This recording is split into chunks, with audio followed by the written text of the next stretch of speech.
Hey guys, today we are talking about subcultures. Hippies, who are they? What are they? What even is a subculture? And where does it come from? And we're going to learn all about these things over the next about probably 15 minutes. So as you can see, we're talking about hippies today. The subculture of love, one could call it. Pretty cool. So, what even is a subculture? Well, a subculture is a group of people who share a way of life, a way of dressing, special interests, or beliefs. So in other words, the entirety of culture is one overarching idea of all the people in the world, well, not all the people in the world, but a big group of people like in Canada, right? We all have our Canadian beliefs, our Canadian ways of dressing, Canadian things, and that's huge. But a subculture is more specific and pinpointed and has more direct beliefs and include people who share things that are more specialized and closer to them. So, subcultures are ways in which kids live out and understand a complex social structure. So for teenagers, subcultures are a very specific thing, and it's how they understand their part in their social life. There are many different kinds. Examples are punks, goths, emos, skinheads, gamers, beatniks, and hippies. Teenagers. Teenage subcultures usually form because teens are searching for belonging and identity, and fitting into a common group allows for this. So this follows the idea of conformity. So for teenagers to join a subculture, they can find a belonging and an identity in that because they share those beliefs, they share their way of dressing, they share special interests, and they're able to see where they fit into all of society in their smaller group. Following the idea of conformity in sociology, this means that everyone is conforming to one kind of idea, one way of dressing, one way of thinking, one like specialized interest, and this is where teenagers kind of fit into this subculture idea. So the hippies. Hippies are pretty cool. We're going to learn about them. Interesting people. What are hippies? You're probably asking that if you're watching this video. Hippies were a counterculture movement started in the mid-1960s in the United States as a youth subculture characterized by free love, utopian socialism, sexual revolution, and psychedelic art and music. They were often under the influence of psychedelic drugs like LSD and mushrooms. So hippies were a subculture of people who believed in a different thing than mainstream society believed. That is also a characteristic of subcultures, is that it is outside of the norms of society. Or it's considered like underneath what the main ideas, like the main overarching culture. The subculture is like underneath of that and is like a little different from mainstream. So their idea of what was different was the free love, socialism, sexual revolution. That was like the biggest part. They were also on drugs most of the time.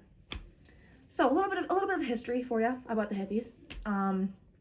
They are pretty interesting group of people. Their history is also pretty cool to learn about. So, as I said before, it began in the 1960s. It peaked in about 1967, which we'll talk about later about why that was the special year. It's a pretty cool year. Well, some cool stuff happened for sure. Anyway, it started out in college campuses as young adults and teens wanted to reject mainstream, so reject their culture, like main culture, mainstream society, and the violence of the Vietnam War. So as part of the hippies' beliefs we'll learn about later, being peace and love, they did not want the war and they wanted to protest the war. They thought it was bad. So yeah, they were really just rejecting what mainstream society was saying, which partially was in favor of the war and in favor of the mainstream and norms at the time, and they wanted to protest that and believe in something different. So Allen Ginsberg and Jack Kerouac were some of the precursor people to the hippie movement. They came from the Beats of the 1950s, the Beatniks, which is another subculture I mentioned when I gave some examples. And they were an American social and literary movement moving away from the norms. Again, subculture is moving away from mainstream norms and going into a smaller set of specialized beliefs. And this was believed to be the precursor to hippies, were the Beatniks, they were like learning about literary forms and art forms, and it was also a social movement. They wanted to, again, push away and reject mainstream society, but they were different than hippies. So hippies kind of formed out of the Beatniks. A little more history for you. The hippies often took communal trips, so trips as in like drug trips, like they were high on drugs, and sought to experience communal trips on LSD by drinking laced Kool-Aid. That was one thing that they did. This originated from the Merry Pranksters, which is one of the first hippie groups. So after the Beatniks came some hippie groups, and this is an example of one of them. And they believed, well, they wanted to seek after experiences together, communal experiences, trips to heighten their level of consciousness and kind of like tap into like the higher self is kind of the idea they had with the drugs.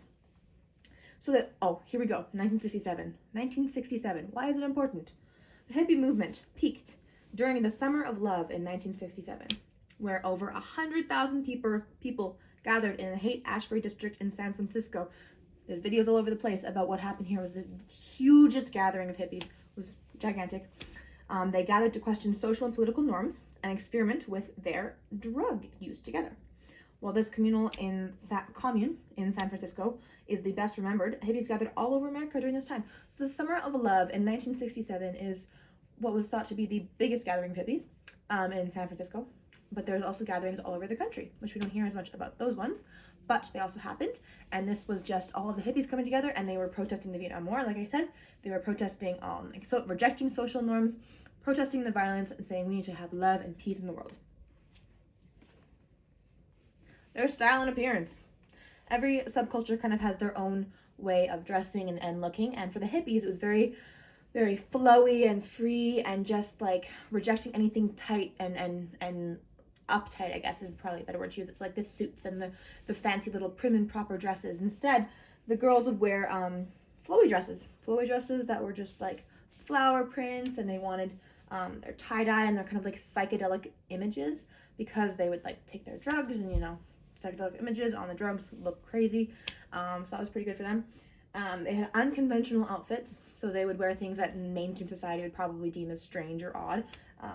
This included they was wearing sandals and beads and many like colorful accessories and wire-rimmed sunglasses, or regular glasses they would wear that were wire-rimmed, because they enjoyed looking different, standing out, and it was just supposed to be very flowy, very free, very open, which would be different from the uptight dressing of the rest of society. So yeah, these are some examples of what they would wear. All right, so hippie beliefs. What did the hippies believe in? Hippies advocated nonviolence and love, a popular phrase being make love, not war. So like I mentioned before, again, they wanted to protest the Vietnam War. So they advocated for peace and love and unity and harmony and all of those things. And they believed they would find it in their drug use and in the trips that they would take on acid and psychedelics. But they also just believed that all of society should reject the ideas of war and fighting, and should join in on this love and peace ideal. They lived in communal living, so like in Haight-Ashbury in 1967 when they all met together, they all just lived together outside in this big giant group of people. They just believed they should all be in one big group, that everyone should share everything, that would just be super love, peace, unity kind of vibes. So they practiced holistic medicine and vegetarian diets. Very little meat. They didn't have a lot of meat. They would mostly just eat their vegetarian stuff. And the holistic medicine, the holistic healing, again, rejecting normal societal norms and going for the different alternative kinds of healing, like natural healing.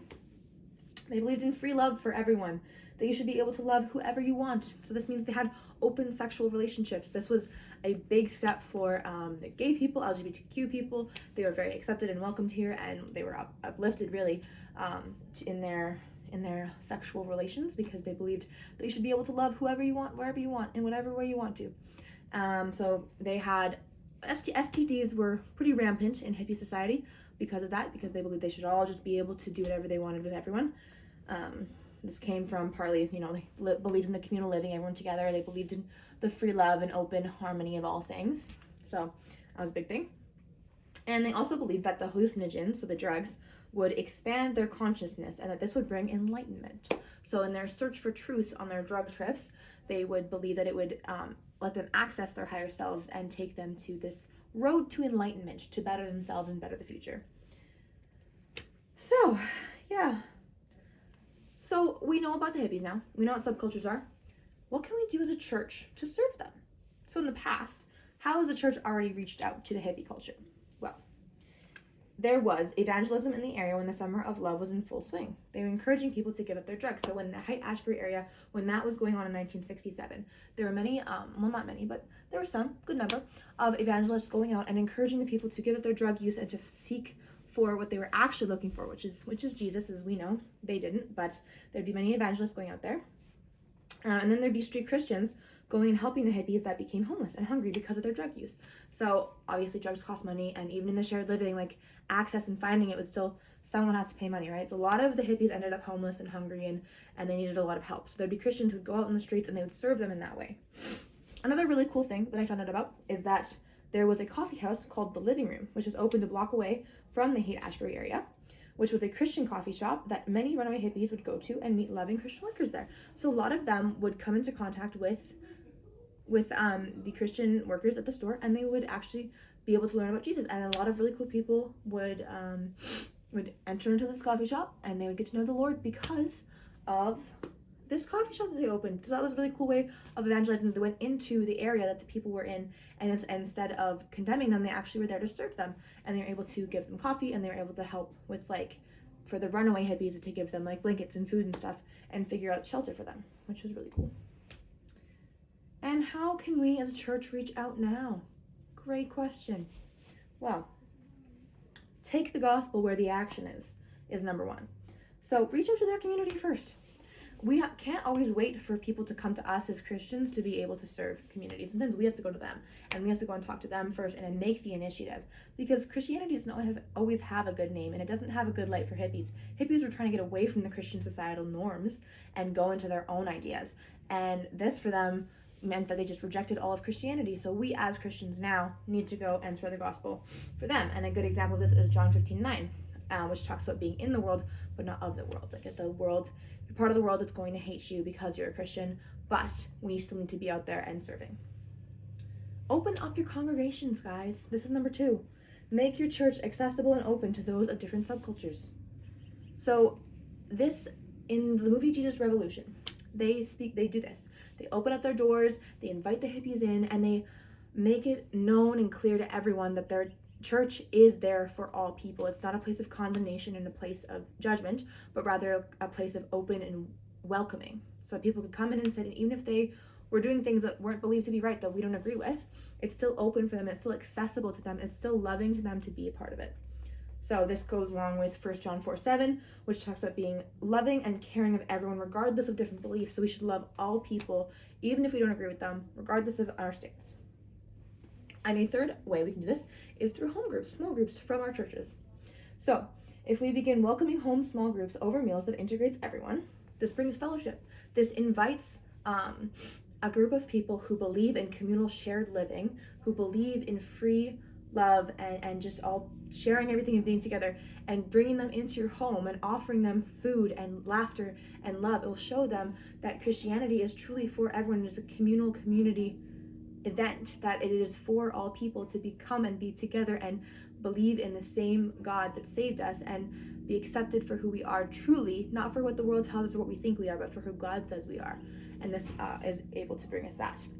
And this, again, Acts 2:42, the fellowship of the disciples, talks about that there. Yep. So I hope you learned lots about hippies. It was pretty cool talking with you guys today.